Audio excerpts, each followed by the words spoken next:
안녕하세요. 이번에도 정풍량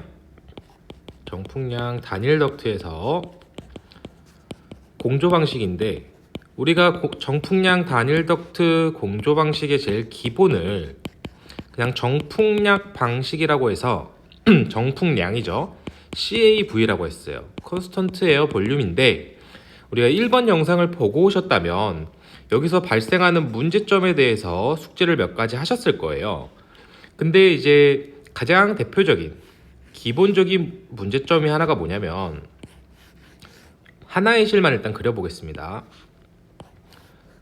일단 전체가 제어가 안 되는 것도 문제고 이것저것 문제가 있긴 한데, 우리가 결국 공조기에서 요 실로 급기를 할 거고, 또 돌아와서 여기 환기 덕트고 OA 나가는 거 버리는 거죠. EA는 EA 서플라이 에어 해서 이렇게 네 가지의 덕트로 구성이 됐는데, 여기 이제 온도계가 있을 거예요. 그래서 우리가 설정 온도보다, 여기 보이는 거고 사실 여기 덕트에 센싱이 되어 있죠. 이렇게 덕트에서 온도를 측정하는데, 여기서 자꾸 춥다고 해서 이 온도 조절기로 온도를 계속 올리는 거예요. 그러니까 돌고 있는데 추운 거죠. 뭐 이게 하나의 실이면 공조기를 꺼버릴 수 있겠지만, 뭐 예를 들어서 실이 이쪽에도 있고 여러 개가 있다면 공조기는 계속 돌 거 아니에요. 뭐 이걸 댐퍼로 잠글 수도 있겠지만, 근데 지금 추우니까 냉방을 끄려는 건 아니고 조금 온도를 올리려고 이렇게 설정을 할 때, 우리가 결국 냉방 시에 여기 냉각 코일을 통해서, 우리가 보통 일반적으로 2웨이 밸브를 쓰죠. 이방 밸브를 써서 그 물의 온도를 조절을 해요. 우리가 저번에도 했지만 이 열량을 처리하기 위해서 우리가 M, C, 델타 T로 공기도 이식을 통해서 공기의 양을 얼마나 보내야 되는지 구할 거고요. 또 얘가 물이라고 하면, 냉수 코일이니까요. 물이라고 하면 물의 양도 얼마나 보낼지 정할 거예요. 근데 춥다면 우리가 여기 정풍량 방식 같은 경우에는 말 그대로 공기의 양이 일정한 거기 때문에 공기의 양은 고정이 돼 있어요. 그래서 우리가 원래 보내던 게, 뭐 예를 들어 16도의 공기를 보냈다고 하면 양은 똑같으니까 온도를 올릴 수밖에 없는 거예요. 이 온도를 올린다는 거죠. 그럼 우리가 이제 두 가지 방법이 생기는데, 결국 이 코일에 보내는 물의 양을 줄이던가 온도를 올리는 건데, 우리가 일반적으로 냉동기에서 나오는 물의 온도는 그 전격 운전이기 때문에 일정하다는 거죠. 물론 실제로는 변화하지만 기본 설계는 다 일정하다고 보는 거기 때문에, 우리가 이 이웨이 밸브를 통해서 얘를 좀 잠그는 거예요. 한 반만 이렇게 잠근다고 할까요? 그러면 원래 5도로 들어와서 10도로 나가야 되는데, 얘를 좀 잠가서 뭐 12도로 내보낸다던가. 그러니까 물을 천천히 흐르면 여기서 열 교환을 할 때 체류 시간이 많아지니까, 여기 공기가 얘가 온도가 올라간 코일과 열 교환을 하게 되겠죠. 그럼 상대적으로 높은 온도를 얻을 수 있다는 거예요. 그래서 우리가 정풍량 방식 같은 경우에는 결국 기본적으로는 온도의 설정에 맞춰서 우리가 이웨이 밸브를 조정을 해서, 이 온도는 이제 우리가 설정값이죠. 실내 온도를 설정하면 이웨이 밸브를 조정해서 이 코일에 흐르는 물의 온도가 올라가도록 설정을 한다는 거예요. 그럼 좀 상대적으로 기존보다 따뜻한 물이 올라가겠죠. 그러면 이거를 정확히 말하면 요 M을 조절하는 거죠. 물의 양을 조절해서 온도가 올라가게 되는 거죠. 그러면 우리가 춥지 않더라도 뭐 부분 부하에도 마찬가지예요. 공기 선도를 한번 살펴보면, 예를 들어서 여기가 실내 온도인데, 처음에 설계돼서 코일에 정상적으로 전체 부하로 운전했을 때, 여기가 우리가 노점 온도, 그러니까 코일의 표면 온도예요. 코일의 표면 온도라고 해볼게요. 근데 예를 들어서 실이 10개인데 뭐 3개만 냉방을 한다던가 이러면은 얘가 원래 돌던 대로 물이 다 돌면 너무 춥잖아요. 그래서 우리가 밸브를 잠궈서 요 ADPC 그 코일의 노점 온도를 좀 올리는 거예요. 이렇게. 그래서 얘가 상대적으로 냉방이 덜 되게 하는 거죠. 근데 여기서 발생하는 문제점이 뭐냐? 우리가 일반적으로 냉각 코일을 통한 냉방을 할 때는요, 우리가 냉방만 하는 게 아니고 여기서 제습을 같이 한다는 거예요. 그래서 우리가 요런 이제 좀 들으셨을 테니까 이런 코일을 공기를 통과시켜서 얘의 온도를 떨어뜨리기도 하지만 얘가 가지고 있던 이 물도 여기 코일에 이렇게 맺혀서 떨어짐으로 인해서 우리가 여름에 꿉꿉한 공기를 쾌적한 공기로 이제 바꾸는 거죠. 근데 우리가 결국 쾌적한 공기가 되려는 습도라는 건 애초에 지금 여기에 설계가 되어 있다는 건 우리가 전체 부하와 그 습도를 낮추기 위해 설계가 되어 있는 건데 얘 온도가 이렇게 올라가 버리면 우리가 온도는 설정한 값이지만 제습이 잘 안 되는 거예요. 왜냐하면 코일의 온도가 올라가 버렸으니까 이게 우리가 ADPC죠. 올라간 만큼 제습 능력이 떨어지는 거죠. 그래서 온도는 적합해졌는데 RH라고 쓸까요? 습도는 부적합한 상태가 되는 거예요. 그럼 이 문제점을 어떻게 해결할 거냐? 이래서 나온 방법이 지금부터 배울 아주 간단합니다. 콘스턴트 에어 볼륨인데 우리가 이제 히터가 서머 제열이 들어간 거죠. 서머가 아니었는데 저 약어가 기억이 안 나네요. 생각해 보니까. 자, 얘가 이제 어떻게 되는 거냐? 우리가 똑같은 정풍량 방식인데 제어를 약간 다르게 하고 히터를 하나 추가해서 우리가 이 불편함을 개선해 보자라고 나온 겁니다. 생각보다 잘 안 써요. 왜냐면 돈이 많이 드니까. 자, 왜냐면 여름에 시원하기만 해도 사실 꿉꿉한 거 큰 문제는 아니거든요. 자, 이번에 이렇게 그려보겠습니다. 위에서 똑같이 뭐 이제 리턴 에어라던가 이런 거 안 그릴게요. 우리가 이런 실 안에 원래 여기 냉방을 이렇게 했어요. 뭐 밸브 하나 달아주고. 근데 여기가 이제 추워져서 온도를 올린 거죠. 그러면 여기 제습 능력이 떨어질 거예요. 그래서 이 습도 조절이 안 되는 게 우리한테 문제가 됐었죠. 근데 이 정풍량 너무 크게 나오네요. 정풍량 제열 덕트 방식의 경우에는 이 온도를 조절하지 않아요. 항상 얘는 다 열려 있고 우리가 모든 자멸을 처리할 수 있도록 요 밸브 안에 밸브가 개방되어 있는데 이거를 우리가 뭐라 그러냐면 이렇게 제어를 하는 방법을 우리는 노점 온도 제어라고 부릅니다. 결국 우리가 노점 온도보다 낮은 온도가 되어야 이 원하는 습기를 제거할 수가 있게 되는데요. 이 온도를 올리면 노점 온도보다 높아져서 제습이 안 되는 거였잖아요.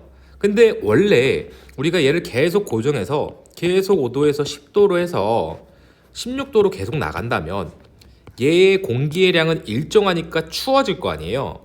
그걸 어떻게 하냐? 우리가 이 실에 들어가기 전에 또 앞에 설치될 수도 있고요. 앞에가 더 많을 것 같네요. 여기다 전기 히터, 전기가 아니어도 상관없습니다. 코일, 히팅 코일을 하나 설치하자는 거예요. 여기가 전기가 될 수도 있을 거고요. 또는 뭐 증기라던가 온수가 될 수도 있겠죠. 즉 우리가 애초에는 공기가 와서 공조기 안에서 냉각 제습을 하고 보냈었는데 만약에 이 코일의 온도가 올라서 제습이 잘 안 된다면 다 제습을 해서 춥게 하고 이걸 우리가 과냉각이 된 거죠. 다 제습을 하기 위해서 온도를 많이 낮췄을 테니까 많이 추워졌을 거고 그럼 그 공기를 우리가 다시 데펴서 보내면 이미 습기는 제거가 됐으니까 우리가 원하는 온도, 우리가 원하는 습도의 공기를 이 해당하는 실로 보낼 수 있겠구나 하는 게 이 정풍량 제열 덕트 방식입니다. 근데 이 문제가 뭐냐? 당연히 유지관리 포인트도 하나 들어갔을 거고요. 상식적으로 우리가 애초에 밖에가 이제 더워서, 그냥 하시라고 쓸까요? 더워서 얘를 우리가 냉각했는데 얘를 다시 히팅을 한다면 추워졌다가 다시 데피는 거잖아요. 이게 에너지 낭비가 크다는 거죠. 근데 더 쾌적하고 뭐 돈만 많다면, 뭐 법에 지장만 없다면, 법에 지장은 없습니다. 우리가 이렇게 해서 유지를 할 수 있다는 거죠.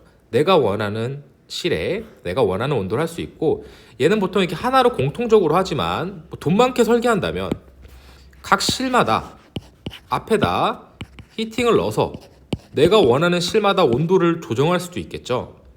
이게 되게 기능은 좋지만 낭비가 많아지는 거예요. 자, 그러면 우리가 결국 요거 히팅 코일이라기보다 얘를 제열 코일이라고 부릅니다. 말을 하다 보니까 당연히 뭐 연구실이나 실험실 같은 이제 중요한 곳에 많이 쓸 거고, 자, 우리가 제가 공기손도 냉각 시퀀스를 안 했던 것 같은데, 외기와 실내가 공기가 섞이고요. OA가 들어오잖아요. 얘가 OA의 온도, 얘가 RA의 온도가 되겠죠. 우리가 이 섞인 어느 부분에서 코일의 노점 온도를 향해 냉각이 될 거예요. 제가 이 영상 한 번 더 올려드릴게요, 자세하게.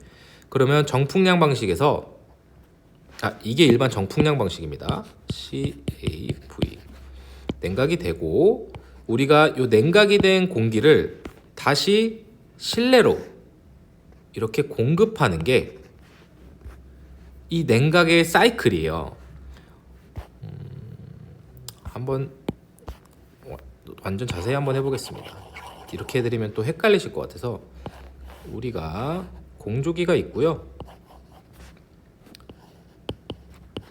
이 실로 공급을 하고, 얘가 돌아와서 얘가 리턴, 얘가 서플라이예요. 얘가 OA라고 하겠습니다. EA는 버릴게요. 표시 안 하겠습니다. 그러면 여기 실내 온도가 1번이 리턴 에어 덕트랑 똑같겠죠.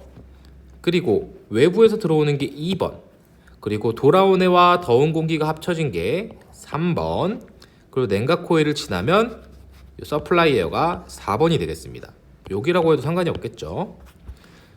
그러면 우리가 다시 공기 손도를 쫙 그려서 보면, 냉방시만 일단 기준으로 할게요. 우리가 실내 온도, 뭐 여름이니까 24도로 하고 싶다고 하겠습니다. 그리고 뭐 외기가 여기가 33도라고 해볼게요. 그럼 얘네 두 개를 섞어서 여기가 돌아온 실내 온도가 1번, 외기 온도가 2번인데, 우리가 외기는 환기에 필요한 만큼만 조금만 도입하기 때문에 1번이 많으니까 1번 쪽으로 기운 온도가 생길 거예요. 이게 이제 믹싱된 온도 3번이 되는 거고, 우리가 냉각 코일이 5번이라고 하면 여기 냉각 코일 5번까지, 요 5번을 향해서 코일을 지나면서 공기가 이동을 할 거예요. 근데 우리 바로 이전 영상에 바이패스 팩터라는 게 있어서 5번에 도달을 못하고 5번 근처까지 이렇게 가는 거죠. 대신 방향은 5번까지 가게 됩니다. 그리고 다시 이렇게 1번으로 우리가 공급을 하게 되는 거죠. 그래서 우리가 바로 도달한 이 부분이 4번의 온도가 되는 거고, 이게 제일 기본적인 냉각 사이클이에요. 공부한 거 복습 살짝 하면 요게 이제 바이패스 팩터가 되겠죠. 근데 만약에 추워가지고 습도 제어가 잘 안 된다면 온도를 올려버렸더니, 한 2개 복사해 놓겠습니다. 만약에 이 장치 노점 온도, 코일 온도를만 이렇게 올려버렸다고 칠게요. 추워서. 그러면 원래 이렇게 지금 냉각이 되다가, 이거보다 좀 내려가야겠네요. 이렇게 돌아갈 거 아니에요. 그러면 습기 제어가 안 되는 거예요. 원래 습도가 한 이 정도 와야 이제 괜찮은 건데 지금 너무 꿉꿉한 공기가 된다는 거죠. 그래서 이 문제를 해결하려고 똑같이 냉각을 많이 했는데 이 상태로 공급하면 너무 추우니까 이렇게죠. 이렇게 하면 너무 추우니까 얘를 제열 히트를 넣어서 이렇게 한 번 더 뜨뜻하게 해준 다음에 실로 공급을 하자는 거죠. 요게 약간 헷갈려 보이실 수 있는데 자, 한번 봐볼게요. 여기서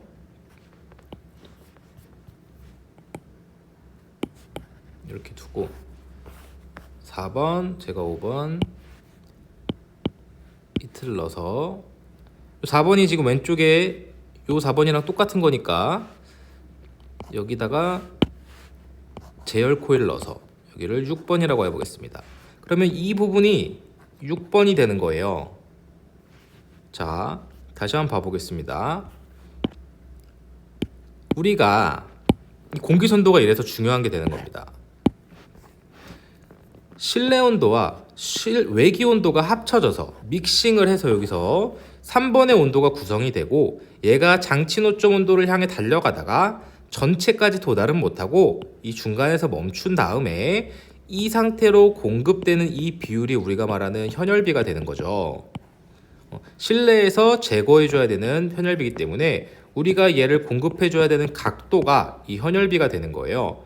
근데 이 현열비는 우리가 부하 계산할 때 전체 부하를 가지고 하기 때문에 실이 100개인데 10개만 한다면 이 각도가 안 맞는다는 거죠. 그래서 얘가 이렇게 있으면 추우니까 우리가 공기량은 일정하기 때문에 코일의 밸브를 좀 잠궈서 이 온도를 여기까지 올리게 되는데 이러면 얘가 이제 더 습기 제거가 안 되는 거예요. 원래 얘가 더 내려가서 이렇게 제거가 돼야 되는데 그러면 이제 온도는 맞았지만 이 SH가 F가 변하는 겁니다. 부하에 따라서 결국 습기 제어가 안 되니까 습기를 제거하려고 일단 다 냉각을 하는 거예요.